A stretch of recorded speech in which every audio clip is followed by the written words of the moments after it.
Some of the 13,670 families that have been registered by the Kigali City administration as living in high-risk zones say they have been disturbed by the fact that their buildings have been marked for demolition for some time now and that they are not allowed to renovate them, yet they have been left in limbo over the matter of relocation. Take a look. For more than 4 years across Kigali City, there have been buildings with red crosses on them, meaning they are to be demolished. The problem is that it is now impossible to get a renovation permit or even a loan from the bank because the house has been registered as scheduled for demolition. So we ask that you advocate for us so that they can tell us the way forward because we are stuck and confused.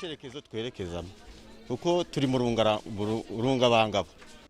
Nyirinkindi, Executive Secretary of an Architectural Design Association, says there is a way to transform the high-danger zones into a place that is suitable for housing due to the availability of infrastructure and then relocate people back there afterwards.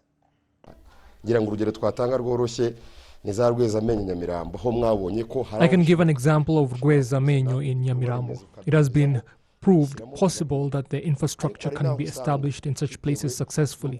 But there are also other places where this can't be applied to the nature of the place. And in such cases, we relocate people in order for renovations to be done, because sometimes it is not the landscape that makes an area a high-risk zone. There is also a way that people decide to construct their houses without planning, causing congestion, or the materials used are not strong enough. Hence, in case of flooding, we wouldn't be able to save them, which then becomes a problem. The Vice Mayor in charge of urbanization and infrastructure, Dr. Meherad Maguru, says some of the residents living in high-risk zones have been relocated, but those who have not yet been relocated are allowed to make changes that are not more than 20% of the value of the house in the meantime before they are relocated. Families that are living in high-risk zones are allowed to repair their houses, but are not allowed to reconstruct, so they can replace iron sheets or doors. But there's hope for some areas in Kigali. In some areas, renovations can be done depending on the infrastructure that will be established in them. We've started this project in Mazi, and we shall put their infrastructure and tell residents to renovate their homes in accordance to the master plan of that area.